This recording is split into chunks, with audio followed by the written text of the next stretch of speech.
lover and my friends at the beach people asked me to share with you a recipe for Mother's Day. So I dug a recipe out of my latest ebook, which is actually cooking over an open fire, but I thought I would tone it down a bit because obviously the men are going to be making this for the ladies with their kids, right? So the first step, it's a flourless chocolate cake, and you can cook it over an open fire, but I'm actually going to put it in the barbecue today. What you're going to need is a cast iron frying pan. The reason I'm using a frying pan is that it is going to go straight into a barbecue. If you were going to do it over an open fire, you would use like a Dutch oven. So what we're going to need is almond milk and white sugar, 90 grams of butter that I've just melted down, and I've also got in here some chocolate. You want to use dark chocolate for this. I've pre-melted it. You could definitely just pop the chocolate bits straight into the butter.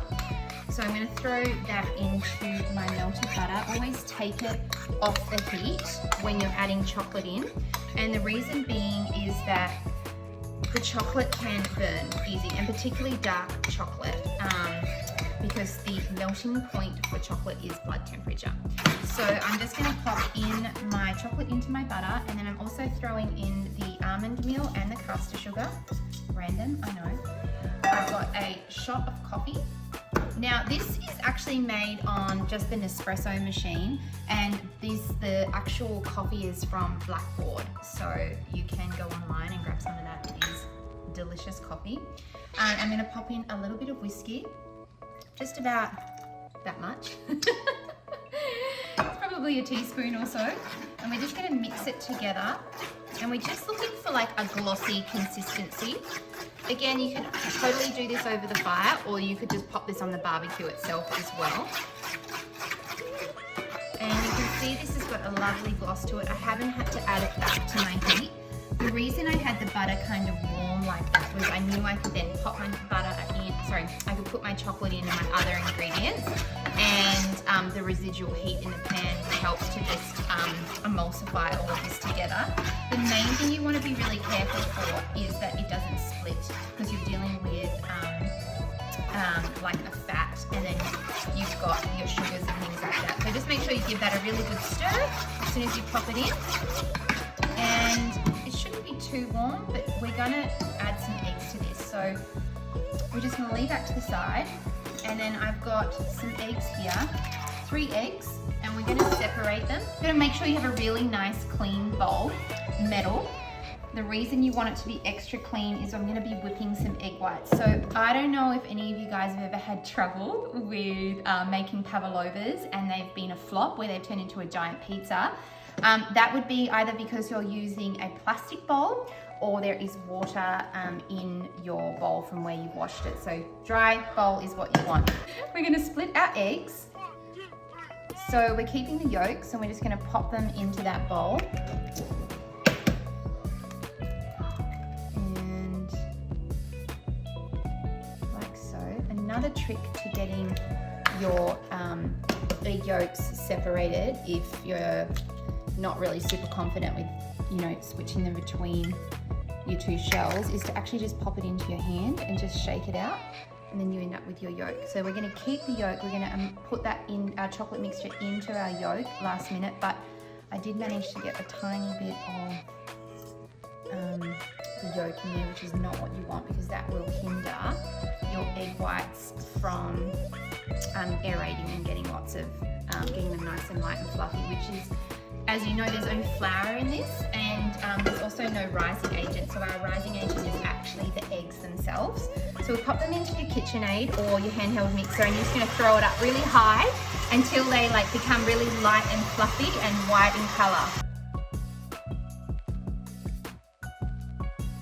So my egg whites are now beaten and they're light and fluffy. I'll pop this down so you can see that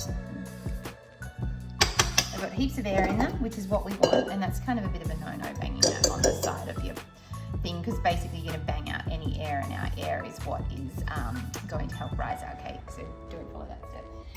Bad habit. All right, so I've got my cast iron frying pan here, or skillet, depending on what you're doing. So with the recipe I'm going to share with you guys, it will have instructions for also doing it over an open fire if you happen to be out camping.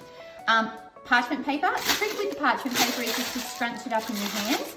The reason I do that is it makes it easier for, like, it doesn't go flying out of your pan and, you know, pop out or anything like that when you go to pour your cake batter in. I've got 3 egg yolks in here, and I'm going to pour into here the chocolate mixture, which has slightly cooled down. So you always just need to be super careful of that, because what can happen is you can cook your eggs, which is not what you want. So hence why I pulled it off a bit earlier. So we get all that out of our pot. And there'll probably be a child hanging around excited to lick that bowl. We're just going to give it and we're just going to mix in our egg yolks into our chocolate mixture. And that's just folding it in. You can see it's super nice and glossy.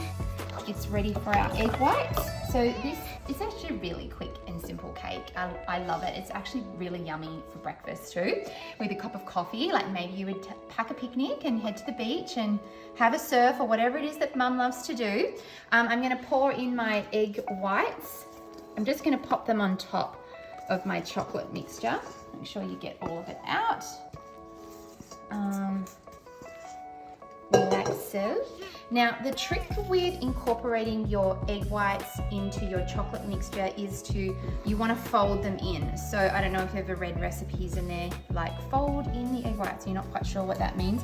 It literally just means to pop your bowl onto the side and just start to fold it in. If you beat it down like you're mashing potatoes, you will end up with losing all that lovely air that's in your cake that, like I said, is our rising agent for what we're doing. And it's obviously the proteins, we want to keep that in the cake because that's also is going to bind our cake together when it cooks. And as you can see, it's got that lovely fluffy texture. And I've incorporated all of the almond flour into it, the sugar and the chocolate. Make sure you use dark chocolate because milk, it would be too sweet and sugary. So now I'm just going to pour that straight into my cast iron pan. Always make sure that you've preheated your grill, your barbecue and or your fire pit. If you're doing it on an open fire, you really want to give it a good hour for the fire to burn so you've got nice coals going on. Alright, so in goes our cake batter. I used to hate spatulas as a kid because and they always got all of the dough, like all of the mixture out of the bowl, so there was nothing left for us to lick. So, you know, depending on what mood you're in, you can either use a spatula or not. Into our barbecue we go. So I'm using my Traeger grill today. I'm going to pop it straight in. It's preheated at 180 Celsius, or this is 350 Fahrenheit. I'm going to close it straight up. Okay, so it's been about 20 minutes now. We're going to check the cake to see how it's going. And it's looking good. So because I'm cooking it in the Traeger, which is, it's kind of tends to be a bit more like an oven, so it's circulating, you're not going to get a really, really crispy top. But what you need to be careful for is because you're cooking in cast iron, a lot of heat is coming up from underneath it.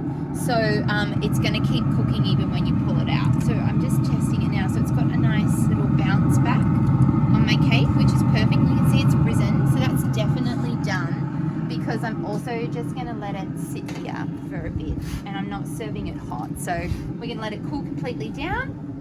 It will drop a little bit, and then you can pull it out. We're going to dust it with some cocoa powder when we're all together hanging out at the beach.